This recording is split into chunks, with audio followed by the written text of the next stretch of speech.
Welcome back to Breakfast Central. Let's go through the papers together, and we'll be opening the phone lines as well. If you'd like to talk about any of the stories that stick out particularly for you, please feel free to call the numbers on your screen. But we'll be beginning with our first paper this morning, this Nigerian newspaper. On the front page of this Nigerian newspaper, 7,260 persons killed by bandits in 2 years. Ex-head of state, Abdulsalami Abubakar, laments evil of insecurity in the north. Again, court summons ex-Kogi governor, Bello, over alleged 110 billion naira fraud. We also have Senate approves new development commission for South-South zone. Inflation, oil, gas workers lament hardship in Nigeria. At the top of the paper, transparency needed to unlock Nigeria's energy potential, according to NIT. And that's all on this Nigerian newspaper. Let's move over to the next paper. Our next paper this morning is the Vanguard newspapers, and big one there says minimum wage disquiet as federal government makes selective payment. Labor leaders kick, say government is insensitive to suffering of workers. Workers lament hardship. Many sleep in offices, trek to work due to high transport cost. Delay affecting productivity, and also varsity workers worst hit, says SANU. Reps to AGF expedite trials of persons in prolonged detention. Court to VIO and others, you have no power to seize vehicles or impose fines. We can also find here PDP, APC protests Rivers local government elections. That's also one of the stories that we kicked off the program with this morning, and it's likely going to be one of the biggest stories over the weekend, as the elections would likely go on in Rivers State, according to what the state governor has said. Soludo is the problem, not solution in Anambra, says Obiora Okonkwo. We are voting more resources to fight terror and banditry, says the federal government. And also the federal government denies anti-North bias in distribution of road projects. Says North has 52%, South 48%. MPR hikes. Banks interest income up 141.8% to 6.9 trillion naira. Those are the stories on the Vanguard newspapers this morning. And on the front page of the Daily Times newspaper, we have the big story, Insecurity. CDS Musa kicks against hiring of military contractors. Says hiring military contractors will aggravate insecurity in Nigeria. Lists reasons why fight against terrorists and bandits has dragged for years. Tax reforms. Federal government mulls changing FIRS to NRS as Tinubu forward tax reforms bills to National Assembly. NATI calls for transparency to unlock Nigeria's energy potential. Shetima commissions Enugu Fashion Garment Hub gives MSME participants 10 million naira support. Nigerian universities on brink of shutting down due to funding, according to ASU. ASUP issues 14-day ultimatum to federal government over unresolved issues. CBN introduces electronic foreign exchange matching system to curb speculation. There's a photograph here. I'm trying to figure out what's going on here. Commandant General Special Intelligence Squad of the Nigerian Security and Civil Defense Corps arrested suspected artisanal oil refineries site operators in Umuahia, Umuelechi boundary communities in Abia State. And this is a photograph by the NSCDC. And that's all we have this morning on the newspapers. So it's time for us to look at the stories again, to ask that we open the phone lines, and if there are any stories that you have or that particularly speak to you, you can please call in and share your thoughts. All right, I think we could just pick off here and there with regards on these papers. I think on the Daily Times, I think this was pretty interesting. The CDS, Musa kicks against hiring of military contractors, saying hiring military contractors will aggravate insecurity in Nigeria. I'm not sure how, or what his argument is with regards to that. How does that aggravate insecurity in Nigeria? Lists reasons why fight against terrorists and bandits has dragged for years. Might be, important to open up that story and see exactly what his argument is. And we're talking about Chief of Defense Staff, I believe, Musa, kicking against the hiring of military contractors. If you remember in 2014, one of the things that was quite, widely known then were the gains that Nigeria had in the fight against insecurity because of the military contractors that were hired by the Goodluck Ebele Jonathan administration. in the end, at least moving into the end of 2014, I think sometime in November or so, where they worked, it is widely reported that they gained a lot of ground and they were able to achieve a lot in the fight against insecurity, wiping out a lot of those Boko Haram fighters and the likes back then. Since then, of course, the Buhari administration came in 2015, canceled those contracts, as it is reported. Of course, we went back to our regular way of doing things, which is with the Nigerian Army and other security agencies. Since then, of course, our problem has then ballooned beyond just Boko Haram. Now, we've now been talking about, ISWAP. We're now talking about bandits. We're talking about kidnappers, and every other, unknown gunmen, which then spread not just, through northern Nigeria, but, even to the southern part of Nigeria, beg your pardon. So, the argument, I think it was Senator Aliyu Ndume who put forward that argument that we should hire military contractors. I'm sure there's a lot of people who would agree with him, that if the army is not enough, if the Nigerian security agencies generally are not enough or not, winning the war, then maybe we need extra hands. Exactly. And maybe we need help. It's okay to ask for help. I mean, no man is an island, especially because this is something that affects the core of, our existence as a country. Not only does it affect the lives directly because people are being killed, it's crippling the economy because people can't run their businesses again. Farmers can't go to the farm. And if farmers can't go to the farm, we don't have food to eat. So it's hitting at the core of our survival as a nation. Also, it's affecting our tourism. People can't come into Nigeria freely and say they want to explore. We have such beautiful natural resources, natural tourist attractions that people should come and explore. But even we Nigerians cannot explore our country. If you want to travel, you rather gather your coins together until you can afford to go abroad because you know that if you are traveling to the north or traveling to certain parts, you're worried about being kidnapped. So it goes to the core of who we are as a people. If we can't fix it, maybe we should get external help. Let's take our call. We have Lenin calling from Abuja. Good morning, Lenin. Good morning, Ali. Good morning. Sorry. Good morning. Please go ahead. Good morning. This Lagos state government planning to ban this special water and the others. The policies that the government always make, they make this policy based on their own standard. They don't take consideration to the poor people. Now, number one, there's no pipe-borne water, there's no clean water flowing in every citizen of Lagos in their kitchen, in any way they can just get and drink. So now, how are they going to survive? Have they thought about that? Now, even the sachet water, it's not everybody that can buy it now because it's very expensive, about 1,000 naira, almost 1,000 naira per this thing from 15 naira they used to have. Now, there are policies that are just against the poor. Donald Duke in Cross River State, 1999 to 2007, Calabar was clean. It was a policy. He has people that will come and pick your waste bin every 3 days or so. So everybody knew that this is where I will put my sachet water. This is where I put this in. So these people come regularly to pick. So when they do this thing, where like Lagos State are doing, because the government they failed on their own part, so they just want to punish it. Just take for instance, like Okada, they will, for instance, they will say ban Okada in certain areas. Why they ban Okada is that because people are using Okada to steal. Now, anytime they use cars or taxi to do one taxi, they ban cars. They don't because they are using the cars too. So these policies are always against the poor people. All right. Thank you. So, Thank you very much for calling in. Yeah, so he does have a point, but I think, as they say, two truths can coexist. Exactly. I wanted to respond to that as well. You could go on. Okay, yeah. I wanted to say that I completely get where he's coming from. Indeed and in truth, it doesn't favor the poor people.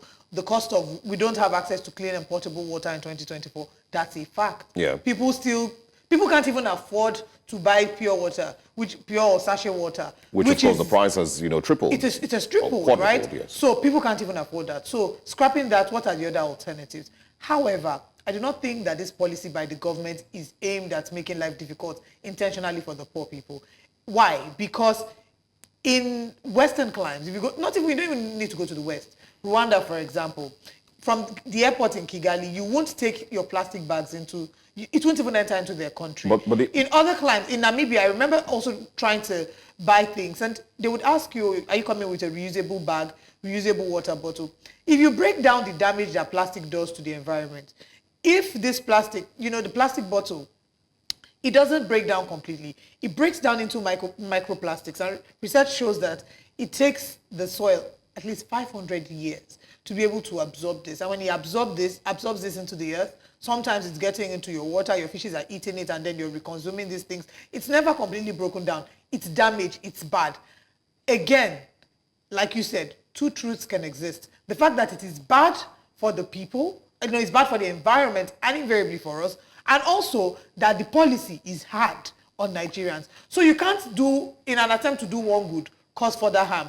Which is like what people said with, let me just quickly wrap this up. Which is what people said with the policies that the government made, removal of subsidy and all of that, whilst they're not bad in itself, but they're inflicting more hardship on people. So you have to really weigh what your options are.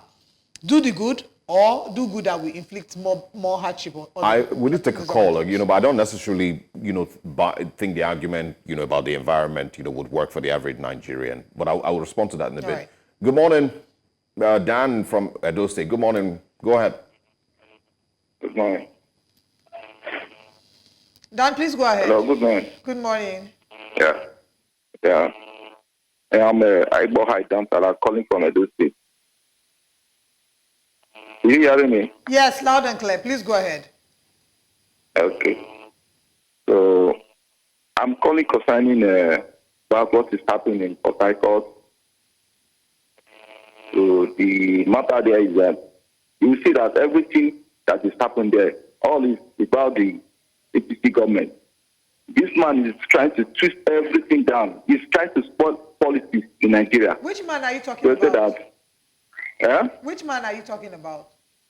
There is the president himself now, the Tinubu himself. He's not doing well for this country. Okay. He's not doing well for this country. He didn't mean well for this country because look at what is happening in Port Harcourt, what's happening in those states and other states.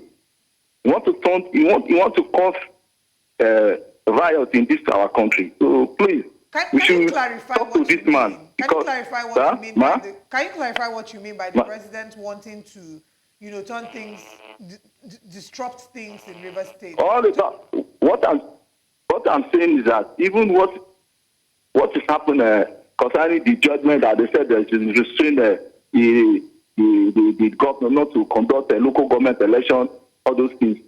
So if you look at it, the handwork of Tinubu, not anything. How? So all right, you know what? Thank you very much, Dan. The president is the one that causing all those problems down. All right, it's not even, the wicked says it. Wicked is not even the problem. All right, thank you very much, Dan.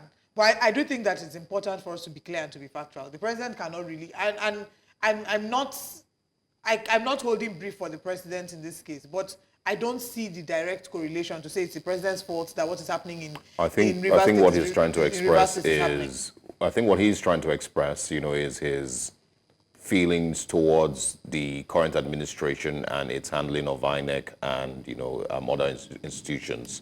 So, he is mostly trying to say, I believe, that just like what happened in Edo State, because he's coming from Edo State, he mentioned that it's pretty much the same thing that's almost going to happen in River State, and it's because of the influence of the current administration. And I get it. He's trying to say. I get that it's the administration, everything. I just want to clarify, because there are people who are listening. I will take everything hook, line, and sinker. There are people who are in charge.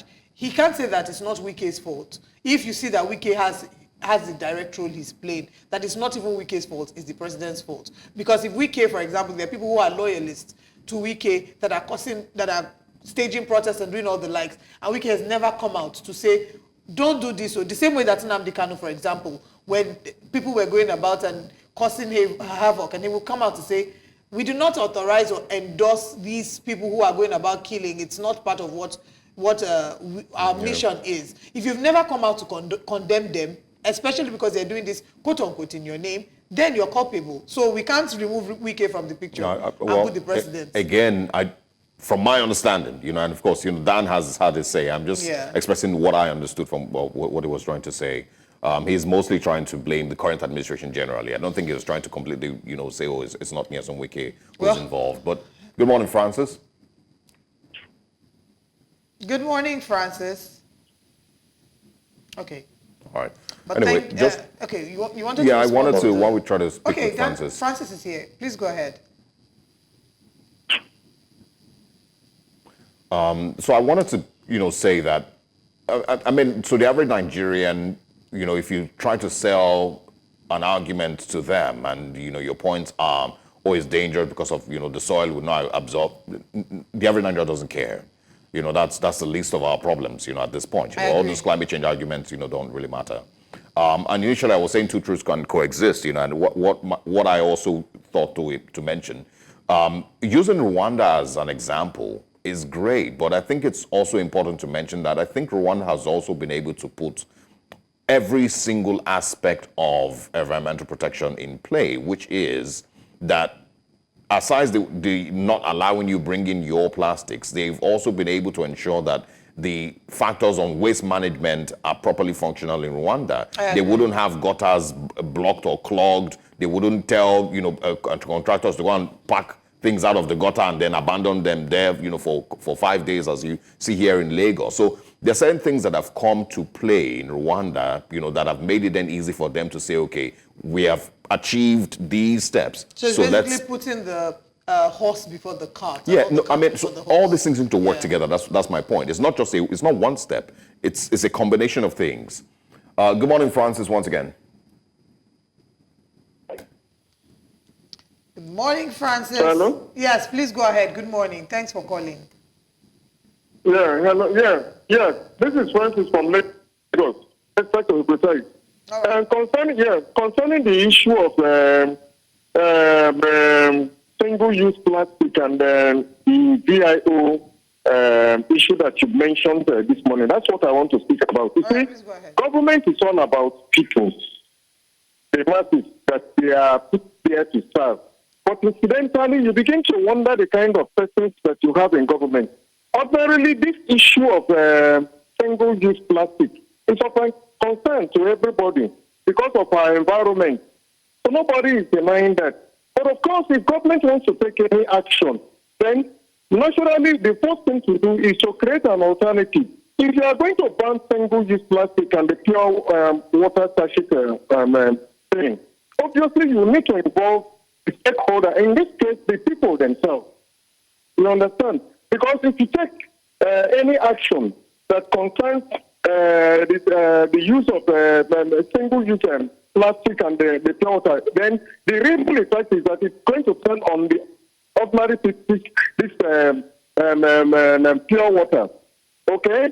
There is no pipe-borne public water facility anywhere, particularly in not just Lagos, around the whole federation.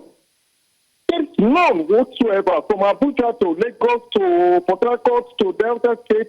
Everybody rely on this pure water thing. So how can you come suddenly one morning you wake up and then you tell the people no more pure water? How do you want them to survive? And you are not providing any alternative. Yeah. Thank you very much for sharing. No alternative whatsoever. So how do you want the people to survive? Yeah. As I speak with you this morning here, I just collected bags of sachet water. Because that's just the only means by which we get water to survive. How much did you buy? There is no other means. So the thing, the Lagos State government is not providing alternative, and then people will take one morning, you wake up and then you want to ban this thing. Hello? Francis, how much did you buy it for? Hello? Can you hear us? How much did you buy Okay. the So that's not fair. Now, concerning the GIO thing, it's a laudable thing. In Lagos here, they become a top on the territory. I hope that the state government, will listen and then take a decisive. They are a problem to motorists in Lagos State. They are a problem. GIO, they become a menace, a huge menace. A huge menace. They are not there to do their work, but to extort money from the public, from the motoring public. And this is bad enough. All right. Thanks, Francis. You guys should do more enough. All right. Thanks a lot, Francis. The message of the people across to the people in corridors of power. All right. Thanks a lot. Thank you, Francis. And I mean, he's echoing the same sentiments that in a way we've been able to say we completely understand it. If you're going to do this, you have to ensure that it's not going to cause undue hardship on the average Nigerian who's just trying to feed and who can't even afford to buy pure water in the first place. Yeah, I mean, so I agree with the idea of a phased out, process, but there has to be proper public enlightenment as to why it is being done. Not just announcing a ban. There has to be, proper enlightenment and, like he mentioned, carrying stakeholders along. The effect of or the use of proper communication amongst, all stakeholders is important. Let people know that it's dangerous, because if you look at some of the things that cause, a blockage of drainage systems across Lagos State, not just in Lagos, across Nigeria, it is a lot of times, these styrofoam and, of course, the pure water sachets, as they are popularly called.